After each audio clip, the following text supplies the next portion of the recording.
जय हिंद, नमस्कार। कैसे आप सभी लोग। Welcome to Force Defence Academy. आप लोगों को पता है नेवी एसएसआर के लिए, अग्निवीर जीडी के लिए और एयरफोर्स के लिए जो अपन ने सीरीज चलाई हुई है, उसी में अपन ने साइंस के प्रैक्टिस सेट लगातार 16 प्रैक्टिस सेट अपने कंप्लीट हो गए हैं। आज का जो प्रैक्टिस सेट नंबर अपन करने वाले हैं वो है प्रैक्टिस सेट नंबर 17 और इसमें लगभग आपको 25 क्वेश्चन देखने के लिए मिलेंगे। 20 मिनट में 25 क्वेश्चन, यानी रैपिड फायर राउंड खेलेंगे और एकदम से फटाफट से आंसर प्लस एक एक ऑप्शन पर भी बात करते चलेंगे। ठीक है, चलिए बिना किसी देरी के आज का पहला क्वेश्चन आपकी स्क्रीन पर लिखा है, बहुत ध्यान से कीजिए इस क्वेश्चन को। क्या लिखा है? Which complex protein is haemoglobin is present in the blood related. रक्त में उपस्थित हीमोग्लोबिन किस जटिल प्रोटीन से संबंधित है? एक बात बताइए, हीमोग्लोबिन में अपन ने देखा था कौन सा प्रोटीन होता है, जल्दी से बताइए। सिल्वर होगा, आयरन होगा, कॉपर होगा, गोल्ड होगा। सर कौन सा था? आयरन, क्योंकि हीमोग्लोबिन में फेरिक ऑक्साइड होता है, ये आपको पता होना चाहिए, है ना। अब यहाँ पर ये साथ में एक और चीज़ बोली है, सर सिल्वर रिलेटेड था नहीं, कॉपर रिलेटेड था नहीं, गोल्डन था नहीं। हाँ, इसके सिंबल जरूर याद रख सकते हो। सर कॉपर की होगा, गोल्ड का सर AU हो गया। तो पहले क्वेश्चन का जो परफेक्ट आंसर है वो कौन सा है? आयरन। आयरन की कमी से एनीमिया डिसीज होती है, खून की कमी होती है। तो ये भी कभी कभी पूछा जा सकता है, इसकी कमी से कौन सी बीमारी होती है दोस्त? एनीमिया होती है, यानी कि खून की कमी होती है। बहुत प्यारा सा क्वेश्चन था। तो पहला क्वेश्चन ये समाप्त हुआ। सेकेंड वाले क्वेश्चन की तरफ चलेंगे। विच विटामिन, क्या लिखा है, कौन सा विटामिन हड्डियों को मजबूत बनाता है? जल्दी से बताइए, कौन सा विटामिन हड्डियों से रिलेटेड और हड्डियों को स्ट्रॉन्ग बनाता है? Vitamin C? बिल्कुल नहीं। विटामिन सी आपको पता होना चाहिए, इसकी कमी से तो स्कर भी होता था। कौन सी बीमारी? स्कर्वी में सूड़ों से खून आना। तो पहला तो ऑप्शन वैसे ही डिलीट कर दो। सर विटामिन ए आँख से संबंधित है, आई से संबंधित है। इसमें ना आप बोलोगे तो नाइट ब्लाइंडनेस, रतौंधी होती है। विटामिन ए की कमी से नाइट ब्लाइंडनेस, हिंदी में बोला जाता है रतौंधी। हिंदी में क्या बोला जाएगा? रतौंधी बोला जाएगा। तो मेरे दोस्त ये भी अपन इसको कंप्लीट करेंगे। चलो, विटामिन बी के तो अलग अलग है। विटामिन B1 की कमी से बेरी होता है। ये वो बीमारियाँ हैं जो रिसेंटली में पूछी जा रही हैं। लगातार ये क्वेश्चन आपको देखने के लिए मिलते हैं कि बेरी बीमारी किस विटामिन की कमी से होती है? Vitamin B1। विटामिन ए की कमी से नाइट ब्लाइंडनेस। विटामिन सी की कमी से सर विटामिन डी जो है ना, ये हमारी हड्डियों को, हमारे दांतों को स्ट्रेंथ प्रोवाइड करता है। ये बात याद रखना, ठीक है। और विटामिन डी की कमी से कभी कभी हड्डियों में एक बीमारी हो जाती है, रिकेट्स। इसकी कमी से होने वाली बीमारी आप याद रखेंगे, रिकेट से याद रखिएगा। बताइए, चारों ऑप्शन बिल्कुल आपको प्रॉपर समझ आ गए कि नहीं? बिल्कुल सही है, ठीक है। एकदम सिंपल सी चीज़ थी। अगले क्वेश्चन की तरफ चलेंगे। रैपिड फायर है। रैपिड फायर इट मीन थोड़ा सा स्पीड करेंगे अपन। अगला लिखा था chemical formula of laughing gas. Laughing gas क्या होता है? Nitrous oxide. क्या होता है? नाइट्रस ऑक्साइड होता है। भैया नाइट्रस ऑक्साइड कहाँ पर आपको दिखाई दे रहा है? जल्दी से बोलो। अगर आपसे नाइट्रस ऑक्साइड का फॉर्मूला पूछा जाए कि नाइट्रस ऑक्साइड का फॉर्मूला,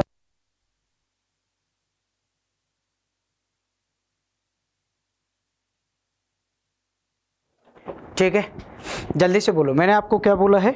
मैंने आपको बोला है कि सर जो हंसाने वाली गैस होती है वो क्या है? Nitrous oxide. और नाइट्रस ऑक्साइड का फॉर्मूला होता है N2O। क्या होता है मेरे भाई? N2O होता है। इस बात का बेहद ध्यान रखिएगा। कभी कभी पूछ लेता है कि भाई लाफिंग गैस कौन सी होती है, मीथेन गैस कौन सी होती है, मार्स गैस कौन सी होती है। देखो, मीथेन के लिए CH4 अपन यूज़ करते हैं। ये कौन सी गैस है? मीथेन। और मीथेन गैस का दूसरा नाम मार्स गैस भी होता है। कभी कभी पूछ लेता है सर मार्स गैस किसे कहा जाता है? बिल्कुल मीथेन गैस का ही दूसरा नाम है मार्स गैस, ठीक है। सिंपल सी चीज़ है, ये तो आपसे बनना ही चाहिए। अगले क्वेश्चन की तरफ चलेंगे। Which of the following gas is not a noble gas. इनमें से कौन सी एक गैस है जो नोबल गैस नहीं है? Noble gas it means zero valent gas या नॉन रिएक्टिव गैस भी कहा जाता है। पीरियोडिक टेबल में 18वें ग्रुप में आप चले जाओ, सबसे लास्ट में। तो सबसे लास्ट में अपन ने देखा होगा हीलियम होता है, आर्गन होता है, नियॉन होता है, जेनॉन होता है, क्रिप्टॉन होता है, रेडॉन होता है, ऑर्गेन्सन होता है। ये सारी की सारी नॉन वैलेंट या जीरो वैलेंट गैस होती हैं या फिर नोबल गैस होती हैं। तो देखो, हीलियम तो होता है, आर्गन भी होता है बेटा, नियॉन भी होता है। बचा क्या था? ऑक्सीजन।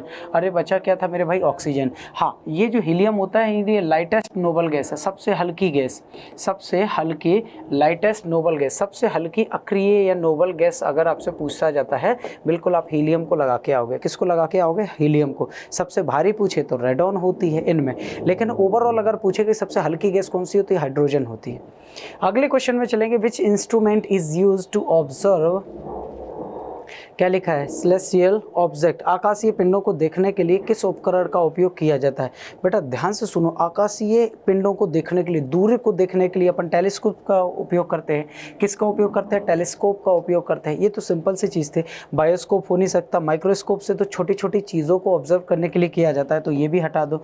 तो बचा क्या था हमारे पास? ऑप्शन एक ही बचा था, बी वाला, बॉम्बे, यानी कि ठीक टेलीस्कोप। टेलीस्कोप से हम आकाशीय पिंडों को बहुत आसानी से देख सकते हैं यहीं से। अगला क्वेश्चन है, निम्नलिखित में से कौन सी धातु लोहे के साथ मिलकर स्टेनलेस स्टील बनाती है? ध्यान से सुनो मेरी बात, कभी भी स्टेनलेस जो स्टील होगा, अगर आपसे पूछे किन किन की बनी होती है, तो एक तो उसमें कंपाउंड क्या होना चाहिए, या एक चीज़ होना चाहिए मेरे दोस्त, आयरन। आयरन के साथ साथ क्या होना चाहिए, क्रोमियम होना चाहिए। क्रोमियम के साथ साथ निकल भी होना चाहिए। सर एल्यूमिनियम और निकल तो ऑप्शन में था ही नहीं, मतलब एल्यूमिनियम हो नहीं सकता, निकल ऑप्शन में है नहीं, टिन है नहीं भैया, कॉपर है नहीं, बचा क्या था, क्रोमियम। मतलब अगर मुझे स्टेनलेस स्टील बनाना हो तो आयरन के साथ में किसको मिला दूँ मेरे भाई, क्रोमियम को मिला दूँ, सिंपल सी चीज़। अगले क्वेश्चन पे चलते हैं। Vulcanised rubber ball invented by. Vulcanised rubber देखो क्या होती है, आप ऐसे समझो कि मान लीजिए कोई नेचुरल रबर है, क्या है, नेचुरल रबर। नेचुरल रबर कहाँ से मिलती है, लेटेक्स से। ये क्वेश्चन पूछा जाता है कभी कभी, है ना। प्राकृतिक रबर, और प्राकृतिक रबर क्या होती है, बहुत ही हार्ड भी हो सकती है, लेकिन ये उपयोग लायक नहीं होती है। तो इसको उपयोग लायक बनाने के लिए, है ना, उपयोग लायक बनाने के लिए इसमें सल्फर की प्रेजेंस में, किसकी प्रेजेंस में, सल्फर, 3 से 5% तक सल्फर इसमें मिला दो और इसको गर्म कर दो, तो ये क्या बन जाती है, आर्टिफिशियल रबर बन जाती है। क्या बनेगी दोस्त, आर्टिफिशियल रबर, यानी हिंदी में बोलेंगे कृत्रिम रबर बनेगी। और कृत्रिम रबर जैसे ही बनेगी, क्या बनेगी, कृत्रिम रबर जैसे ही बनेगी दोस्त, ध्यान से सुनना, ये पूरी प्रोसेस को बोला जाता है बल्कनाइजेशन, यानी बल्कनीकरण की क्रिया। हाँ, कभी कभी पूछा जाता है बल्कनाइजेशन में किसका उपयोग करेंगे, सल्फर का। कितना परसेंट, 3 से 5%। लेकिन ये खोजा किसने था, ये आपको बताना है बेटा, चार्ल्स गुडियर ने खोजा था। इसको बारे में बताने वाला कौन सा था, चार्ल्स गुडियर था। ये बिल्कुल सिंपल सा क्वेश्चन था। अगला आ जाओ, dialysis is used for the treatment of. Dialysis किसके ट्रीटमेंट के लिए उपयोग किया जाता है, डायलिसिस किसके ट्रीटमेंट के लिए उपयोग किया जाता है। देखो हार्ट की जो वीकनेस है वो डायलिसिस हो नहीं सकता। सर ब्रेन के लिए ईईजी होता है, तो ये हो नहीं सकता। नन ऑफ दिस नहीं भैया, जब तक हमारे पास किडनी ऑप्शन में है तब तक ही नहीं हो सकता। देखो इन केस कभी ऐसा हो जाए कि किडनी फेलियर हो जाए, यानी किडनियाँ काम करना बंद करें या सही तरीके से ब्लड को फिल्टर ना करें, तो हमारी मजबूरी होती है कि उस पेशेंट को डायलाइजर मशीन से डायलिसिस की प्रोसेस करवा दें, ताकि आपके ब्लड में जितना भी यूरिन है, एक्सक्रीटरी सब्सटेंस है, वो क्या हो जाए, बाहर हो जाए थ्रू यूरिन के। अगला क्वेश्चन चलेंगे, inverter is a device which convert. जो इन्वर्ट होता है ना, वो डीसी करंट को बेटा एसी करंट में कन्वर्ट करता है। डायरेक्ट करंट को किस में करंट करेगा, जल्दी से बोलो, डायरेक्ट करंट को एसी में। क्लियर है ना। लेकिन कभी उल्टा पूछ लिया जाता, बताओ एसी को डीसी में कन्वर्ट करने का काम कौन करेगा, रेक्टिफायर्स। कौन होते हैं, रेक्टिफायर्स होते हैं। ये ध्यान रखे रहिएगा। आपसे पूछा जाता है कि डीसी को एसी करंट में कन्वर्ट करने के लिए किसका उपयोग करेंगे, तो बता देना इन्वर्टर, और अगर एसी को डीसी में कन्वर्ट करना है तो रेक्टिफायर्स का। तो यहाँ तो भैया इन्वर्टर का पूछा था, डायरेक्ट करंट से एसी करंट में। सही है, बहुत बढ़िया। अगला देखो, the common name of potassium carbonate is. Potassium carbonate का सामान्य नाम क्या है, पोटेशियम कार्बोनेट पोटास है, जिसको एस भी कहा जाता है। भैया विनेगर हो नहीं सकता, विनेगर तो सॉल्यूशन है। बेकिंग पाउडर हो नहीं सकता, सोडा हो नहीं सकता। पोटास को अपन इसको PLS भी कहा जाता है, एस भी कहा जाता है। तो आप चाहे एस याद रखो चाहे पोटास याद रखो, पोटेशियम कार्बोनेट का जो जनरली नाम है, सामान्य नाम है, वो पोटास या एस होता है। ठीक है। देखो मैं फिर बोल रहा हूँ, थोड़ा सा मैं स्पीड चल रहा हूँ ताकि आपके मैक्सिमम क्वेश्चन हो जाएं। जब तक एग्जाम आ रहा है तब तक मैक्सिमम से मैक्सिमम क्वेश्चन आपके पास हो और आप बिल्कुल आसानी के साथ उन क्वेश्चन को बहुत ही सफलतापूर्वक कर सकें। अगला क्वेश्चन चेक करते हैं। अगला क्वेश्चन लिखा है, the instrument use to measure the concentration of salt water is. खारे पानी की सांद्रता मापने के लिए किसका इस्तेमाल किया जाता है। खारे पानी की सांद्रता मापने के लिए, यानी कि जो खारा पानी है उसका कंसंट्रेशन मापने के लिए, क्या गैल्वेनोमीटर? नहीं बेटा, ये तो स्मॉल इलेक्ट्रिक करंट मापने के लिए ना, छोटा स्मॉल इलेक्ट्रिक करंट, छोटा विद्युत धारा मापने के लिए अपन गैल्वेनोमीटर का। पीएच मीटर का तो भैया पीएच वैल्यू मापने के लिए करेंगे। सर फेदोमीटर का उपयोग गहराई, समुद्र तल की गहराई मापने के लिए करेंगे। तो हमारे पास भी एक ही ऑप्शन बचा था, सेलिनोमीटर। क्या बचा था, सेलिनोमीटर। एक एक ऑप्शन पे भी ध्यान से सुनना है। गैल्वेनोमीटर छोटी विद्युत धारा मापने के लिए, पीएच मीटर पीएच मान मापने के लिए, फेदोमीटर समुद्र तल की गहराई मापने के लिए, तो सेलिनोमीटर बचा था। यही हमारे पानी में खारेपन की सांद्रता को मापने के लिए किया जाता है। अगला, ग्रीन हाउस प्रभाव मुख्य रूप से वायुमंडल वृद्धि के कारण होता है। ग्रीन हाउस जो इफेक्ट होता है, ऐसा क्या हमारे एटमॉस्फेयर में ज़्यादा हो जाता है जिसके कारण ग्रीन हाउस इफेक्ट होता है? Carbon dioxide. ओजोन बिल्कुल नहीं लिखना। क्या लिखना दोस्त? Carbon dioxide. अगर आपके एटमॉस्फेयर में, अपने वातावरण में कार्बन डाइऑक्साइड की मात्रा बढ़ जाती है तो ग्रीन हाउस मुख्य रूप से हो जाता है। कभी कभी ये भी पूछा जाता है कि ग्रीन हाउस की मुख्य गैस कौन सी होती है। बिल्कुल आप कार्बन डाइऑक्साइड लगा के आओगे। कार्बन मोनोऑक्साइड मत लगा देना, कार्बन मोनोऑक्साइड एक परमानेंट कंपाउंड है, ब्लड में सबसे ज़्यादा घुलनशील है, इसी वजह से इसको suffocating gas, sweet sleeping gas या फिर कभी कभी साइलेंट किलर गैस के नाम से भी इसको जाना जाता है। ओजोन परत क्या है? ओजोन परत स्ट्रेटोस्फीयर यानी समताप मंडल में उपस्थित होती है। इसको डॉप्सन यूनिट के द्वारा मापा जाता है, डॉप्सन इकाई के द्वारा मापा जाता है, ये बात आपको ध्यान रखना है। और ये हमें सूरज से निकलने वाली यूवी रेज, परावैंगनिक किरणों से बचाता है। Next question number 30, lens is made up of. बेटा लेंस जो होते हैं ना, कांच के जो लेंस होते हैं वो किसके बने होते हैं? फ्लिंट ग्लास के, ऑर्डिनरी के, पायरेक्स के, कोबाल्ट। देखो कोबाल्ट ग्लास है नहीं, ऑर्डिनरी है नहीं, पायरेक्स है नहीं, तो बचा क्या था बेटा? एक ही बचा था, फ्लिंट ग्लास। फ्लिंट ग्लास से ही बनाए जाते हैं, लेंस भी बनाए जाते हैं, कुछ इंस्ट्रूमेंट और हैं जैसे बल्ब वगैरह हैं वो भी इसी के बनाए जाते हैं। पायरेक्स ग्लास का और थोड़ा सा याद रखे रहिएगा, पायरेक्स ग्लास जो भी इंस्ट्रूमेंट होते हैं उनमें पायरेक्स ग्लास का उपयोग किया जाता है। माइक्रोवेव, हॉट एयर ओवन, इनमें भी पायरेक्स ग्लास का उपयोग किया जाता है। सबसे अच्छा कांच पूछे तो बच्चे जेना ग्लास होता है। कौन सा होता है? जेना ग्लास होता है, जेना कांच होता है, जो साइंटिफिक इंस्ट्रूमेंट बनाने में, वैज्ञानिक उपकरण बनाने में किया जाता है। अगला है डैक्टिलियोग्राफी इज द स्टडी ऑफ। डैक्टिलियोग्राफी किसकी स्टडी को बोलेंगे? फिंगरप्रिंट की स्टडी को, हैंड राइटिंग को, फॉरेंसिक को, या कार्बन डेटिंग को? कार्बन डेटिंग देखो, लंबे समय में अगर मान लीजिए किसी भी जानवर की हड्डियां मिली हैं या कुछ भी ऐसा अवशेष मिला है और आपको पता करना है ये कितना पुराना अवशेष है, तो उस मेथड को अपन क्या बोलते हैं? Carbon dating. तो कार्बन डेटिंग के द्वारा अपन पता कर सकते हैं कि ये जानवर कब मरा था, कितने साल पुराना ये जानवर है। सर फॉरेंसिक हो नहीं सकता, हैंड राइटिंग नहीं है, ये क्या है? Finger printing. फिंगर प्रिंटिंग की स्टडी को बोला जाता है डैक्टिलियोग्राफी। क्या बोलेंगे? डैक्टिलियोग्राफी बोलेंगे। मेरे भाई बिल्कुल सिंपल से क्वेश्चन है, आपको ये क्विक रिवीजन के लिए, आप रात में कभी भी लेटो, थोड़ा सा क्या कर लो, स्पीड बढ़ा लो अपने मोबाइल की स्पीड की, मोबाइल की क्या कर लो, डबल कर लो। तो अगर ये 20-25 मिनट का वीडियो है तो आराम से 10-12 मिनट में आपका कंप्लीट हो जाएगा। फ़ायदा ये रहेगा कि आप डेली कम से कम 20 से 25 क्वेश्चन साइंस के करते रहोगे, इतना बल्क बन जाएगा एग्जाम तक कि लगभग आप सारे क्वेश्चन करके आओगे। अगला है green coloured pigment present in leaves is called. पौधों में या पत्तियों में जो हरा रंग होता है वो किसके कारण होता है? कौन सा पिगमेंट होता है? सर कैरोटीन तो गाजर में होता है, कैरोटीन गाजर में होता है, ठीक है, गाजर। अच्छा पत्तियों में हो सकता है, ऐसा नहीं है कि कैरोटीन पत्तियों में नहीं हो सकता, हो सकता है। जेंथोफिल किस में होता है बेटा? जेंथोफिल के कारण तो आप ऐसे समझ लो कि पत्तियों में पीलापन होता है, हल्का सा पीलापन। फाइकोब्लिन्स ये आपको बिल्कुल ही हटा देना है। क्या था? क्लोरोफिल। क्या था मेरे भाई? क्लोरोफिल था। तो हरित लवक की अगर बात करें तो हरित लवक पिगमेंट के कारण ही हमारी पत्तियां हरी होती हैं, यानी कि जो पौधों की पत्तियां आपको हरी दिखाई दे रही है ना, उसमें एक पिगमेंट है। कौन सा पिगमेंट है? क्लोरोफिल। जहाँ जहाँ पूरे शरीर में या प्लांट में कहीं भी पिगमेंट शब्द लिखा था, इट मीन समझ जाना कि वो कलर ही प्रोवाइड करेगा। क्या प्रोवाइड करेगा? कलर। अगले क्वेश्चन में the hardest form of carbon is. Carbon का सबसे कठोर रूप क्या होता है?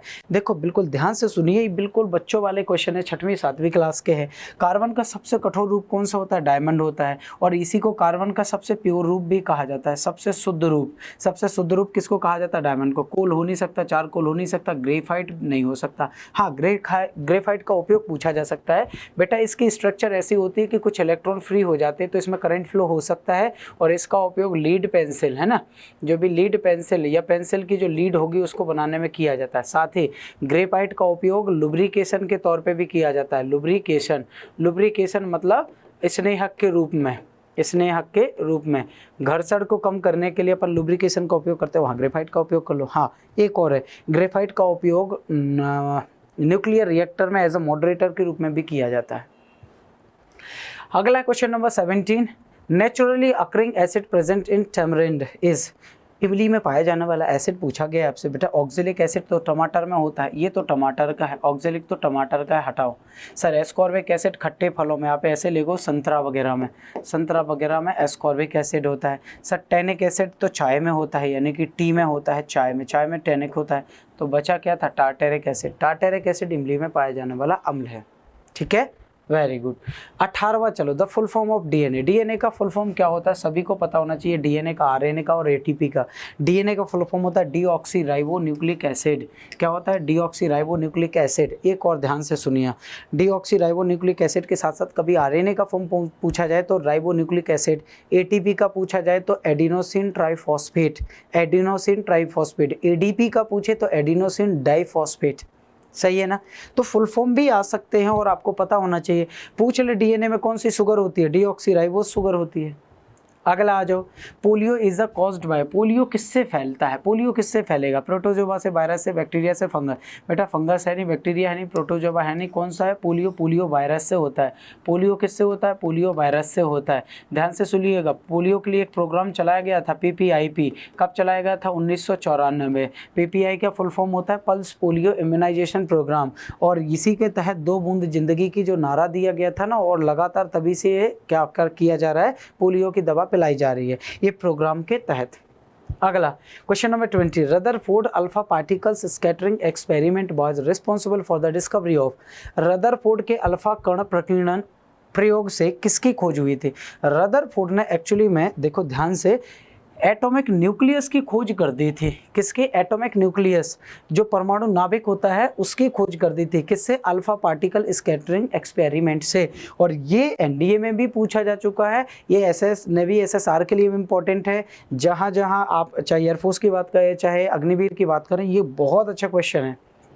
आगे देखो, which is the largest gland in our body that is characterized by the its reddish brown colour, शरीर की सबसे बड़ी ग्रंथि जो हमारे शरीर में लाल भूरे रंग की कौन सी ग्रंथि होती है, सबसे बड़ी ग्रंथि बताओ बेटा। सबसे बड़ी तो लीवर होती है, और इसका जो वजन है लगभग 1.5 किलो से 1 किलो 700 ग्राम तक, यानी 1.5 से लेकर 1.7 kg तक, 1.5 से लेकर 1.7 kg तक होता है। क्लियर है, मेरी बात ध्यान से सुनो। पिट्यूटरी स्मॉलेस्ट एंडोक्राइन ग्लैंड है, स्मॉलेस्ट एंडोक्राइन, लेकिन ध्यान से सुनो, एंडोक्राइन ग्लैंड सबसे छोटी अंतःस्रावी ग्रंथि, सबसे छोटी अंतःस्रावी ग्रंथि, स्रावी ग्रंथि।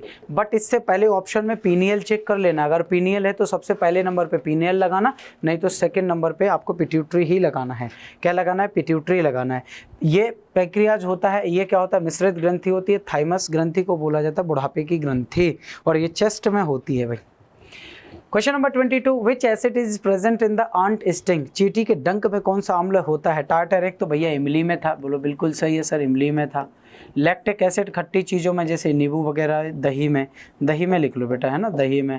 एसिटिक एसिड नींबू में। मेथेनोइक एसिड या फॉर्मिक एसिड, मेथेनोइक एसिड या फिर फॉर्मिक एसिड लिखा होगा, फॉर्मिक एसिड, मेथेनोइक एसिड या फिर फॉर्मिक अम्ल, ये कहाँ पर आ जाता है, चींटी के डंक में। 23 वाला आ जाओ, glands release tears from our eyes, हमारी कौन सी ग्रंथियां हमारी आंखों से आंसू छोड़ते हैं, आंसू की ग्रंथियां होंगी। आंसू की ग्रंथियां लैक्रीमल होती हैं, आंसू की ग्रंथियां लैक्रीमल। सर एड्रीनल तो भैया हमारे बीपी को कंट्रोल करने के लिए होता है। पिट्यूटरी ग्लैंड्स को मास्टर ग्रंथि कहा जाता है, और थायराइड को सबसे बड़ी अंतःस्रावी ग्रंथि कहा जाता है, लार्जेस्ट एंडोक्राइन ग्लैंड कहा जाता है। चलिए question number 24, which of the following is a example for the chemical changes of substances, निम्नलिखित में से कौन सा पदार्थ के रासायनिक परिवर्तन का उदाहरण है। रासायनिक परिवर्तन मतलब जिसमें केमिकल फॉर्मूला चेंज हो जाए, केमिकल कॉम्पोजिशन चेंज हो जाए, फलों का पकना, अंडे का आमलेट बनना, उपर्युक्त सभी, या फिर लोहे में जंग लगना। बेटा लोहे में जंग लगना मतलब इसका केमिकल चेंजेस हुआ है। और अच्छा, फलों का पकना, इसमें भी केमिकल कॉम्पोजिशन चेंज हुआ। अगर 2 सही हैं तो डेफिनेटली भी क्या लगाओगे, ऑप्शन नंबर डी। चलिए आज का प्रैक्टिस सेट का क्वेश्चन नंबर लास्ट है 25, average life span of human RBC, हमारे आरबीसी का एवरेज लाइफ स्पेन कितना होता है, जीवन काल कितना होता है, 120 दिन होता है। हमेशा से पढ़ाते आ रहे हैं कि लगभग 120 दिन में आरबीसी क्या हो जाती है, खत्म हो जाती है। तो ये रहा हमारे साइंस का practice set number 17। I think ये वीडियो आप लोगों को बहुत अच्छा लगा। मैं फिर बोल रहा हूँ, इस वीडियो को डबल स्पीड पर आपको क्या करना है, बढ़ा के और देख लेना है। मुश्किल से 12 से 13 मिनट में कंप्लीट हो जाएगा वीडियो, और आपके 25 क्वेश्चन साथ में जो ऑब्जेक्ट हुए हैं, हर एक ऑब्जेक्ट पे भी अपन ने बात की, लगभग 70-80 क्वेश्चन अपन के कंप्लीट रिवीजन हो जाएंगे। ठीक है, अगर वीडियो अच्छा लगा हो तो लाइक शेयर जरूर करना है, और चैनल पे पहली बार हो तो सब्सक्राइब कर लीजिए। मिलेंगे प्रैक्टिस सेट नंबर 18 के साथ, तब तक के लिए नमस्कार, जय हिंद।